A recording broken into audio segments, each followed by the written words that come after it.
bukas at magpakailanman. Bakit?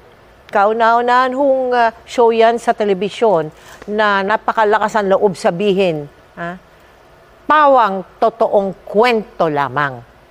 At makasisiguro kayo, ang kwento talaga ay totoo. Nariyan pa rin ang 24 oras. Yan ang dalawang paborito ko.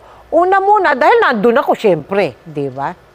Pero kitang-kita ko ang hirap, pagmamalasakit, na pinundar ng dami-daming tao para ibigay sa inyo ang isang news program na inyong mapagkakatiwalaan. Pawang katotohanan lamang na ngayon merong mas malaking misyon at mas malawak na paglilingkod sa bayan.